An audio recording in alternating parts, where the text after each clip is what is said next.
Hello बच्चों, welcome to my YouTube channel. This is exam express series and today we are going to solve questions related to heat.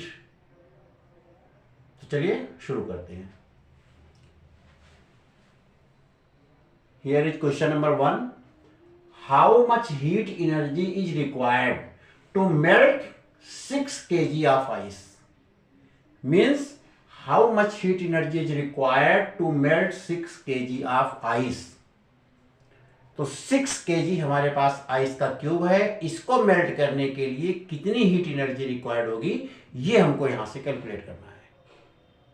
You should also remember that latent heat of ice may be given in the question paper. If not given, then always keep in your mind latent heat of ice is 336 joule per gram. Otherwise, latent heat of ice is 80 calorie per gram. आपको पता है कि आप दोनों ही units use करते हो heat energy के लिए, जूल एंड कैलोरी। तो latent heat of ice in form of joule, it is 336 joule per gram, and in term of calorie it is 80 calorie per gram. So always keep in your mind if not given in the question paper. तो चलिए start करते हैं। Question 1, how much heat energy is required to melt 6 kg of ice?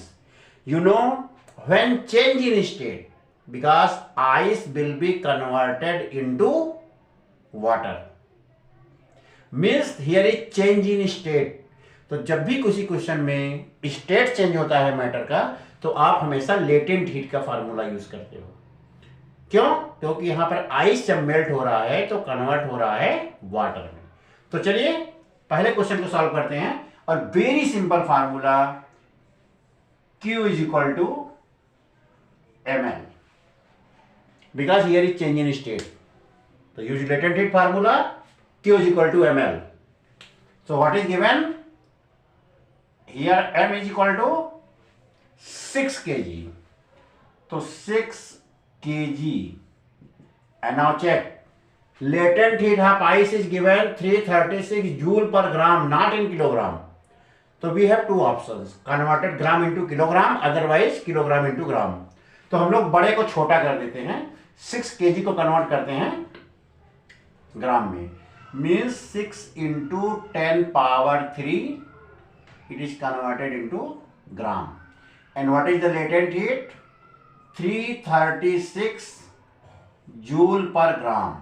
अब देखिए यहां से हमने m की वैल्यू प्लेस की है ग्राम में, और लेटेंट हीट की वैल्यू दी है 336 जूल पर ग्राम। तो जब आप कन्वर्ट करोगे तो Q की वैल्यू आपको फाइंड आउट होगी जूल में, नॉट इन कैलोरी। तो here in this question you will find the value of Q in joule, not in calorie.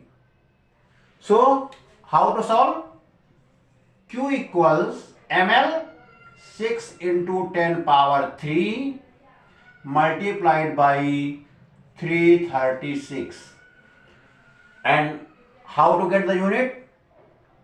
This unit is gram and this unit is joule per gram. So gram and gram both will be cancelled, and your answer will be 6 into 10 power 3 into 336. अब आप जब इसको multiply करोगे तो आपको बिल्कुल सीधा साधा आंसर मिल जाएगा। तो मल्टीप्लाई करके कितना आंसर आता है आप इजीली फाइंड आउट कर सकते हो।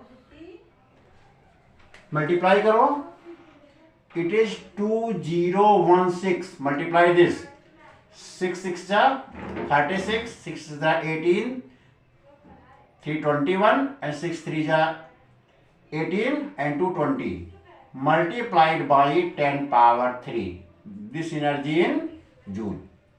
आप चाहो तो कन्वर्ट कर सकते हो, 2.016 into 10 power 6 joule. Very simple. So this is the answer of your first question.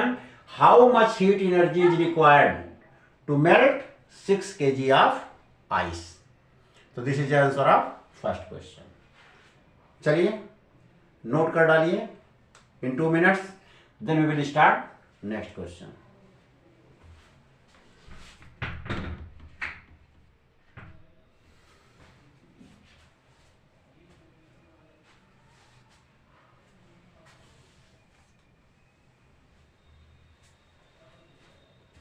So it is very easy question. Now start the next question. Question number 2. चलिए शुरू करते हैं. So now see the second question. What is given? If a ball of mass 80 kg hits an ice cube and temperature of ball is 100 degrees Celsius, then how much ice is converted into water? Here is also change in state. Ice will be converted into water. So this is the question based on latent heat. So how to solve? If a ball of mass 80 kg, ध्यान रखिए हमारे पास क्या है, हमारे पास एक ball है. This is the ball and mass of the ball is 80 kg. 80 kg and what is given here? 0.2 calorie per gram. तो convert 80 into kilogram. So 80 kg means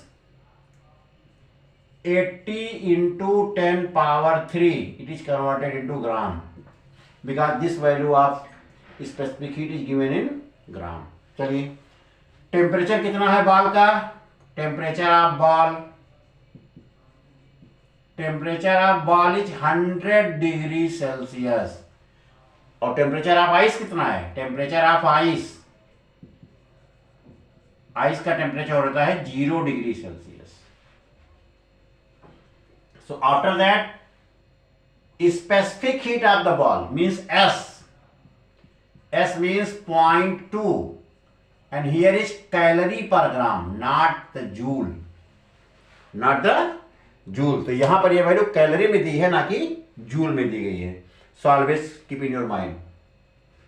तो बेटा इस बॉल ने जब जाकर आइस क्यूब को हिट किया तो आइस मेल्ट हो गया. तो आइस मेल्ट होगा, स्टेट किसका चेंज हो रहा है? आइस का. तो हम लोग आइस वाले केस में जब आइस को वाटर में कन्वर्ट कराएंगे तब जो है लेटेंट हीट वाला फार्मूला यूज करेंगे. Q is equal to ml. और बॉल जो है क्या कर रहा है? बॉल अपनी हीट को ट्रांसफर कर रहा है आइस को और उसकी वजह से आइस मेल्ट हो रहा है. तो बॉल जो है जो अपनी एनर्जी को ट्रांसफर करेगा आइस को, उसकी वजह से आइस मेल्ट होगा. तो आइस के केस में हम लोग फार्मूला यूज करेंगे Q is equal to ms delta T. और आइस को वही हीट मिलेगी जो बॉल उसको ट्रांसफर करेगा. इसका मतलब बॉल जितनी हाइट हीट देगा उतनी ही हीट को यूज करके आइस जो है मेल्ट होगा. इसका मतलब क्या होगा कि heat given by the ball will equal to heat energy used by the ice. Heat energy used by ice. इसी एनर्जी को यूज करके आइस जो है मेल्ट हो जाएगा और हमको आइस का जो मास है वो कन्वर्ट करना है, फाइंड आउट करना है. It is very simple. In case of ball Q is equal to ms delta T means ms delta T. और इस केस में रखोगे m dash is equal to L. ये मास है बॉल का और ये मास है आइस का. ये हमें पता करना है. Means this is question mark. तो put all values. m mass of the ball 80 into 10 power 3, s 0.2 and delta T. Ball का इनिशियल टेम्परेचर है 100 डिग्री सेल्सियस और जब ये आइस को हिट करेगा तो कितना टेम्परेचर जाएगा? आइस का 0. तो टेम्परेचर डिफरेंस 100 माइनस 0. तो ms delta T means 100 minus 0 and this will equal to m dash and value of L is given here. Latent heat of ice 80. It is 80. So this is the equation you can solve and find the value of m dash. So how to solve value of m dash? M dash equals 80 into 10 power 3 multiplied by 0.2. This difference is 100 and divide by 80। आराम से आप इसको solve करोगे और आपकी value जो है वो आ जाएगी। तो what is the value? 80 is cancelled with this, इसको कंट्रोल करोगे 20, सो 20 into 10 power 3, but we always converted mass in gram, so this is gram, otherwise it is 20 kg। तो जितना आइस मेल्ट होगा उसका अमाउंट कितना है? 20 kg। so solve this type questions important for your upcoming examination। तो अगर video अच्छा लगता है और इस तरीके से ज़्यादा वीडियो देखना चाहते हैं न्यूमेरिकल्स के लिए, तो हमारे चैनल को सब्सक्राइब करें। मिलते हैं एग्जामिनेशन सीरीज के हीट वाले सेगमेंट में एक नए वीडियो में। थैंक्स।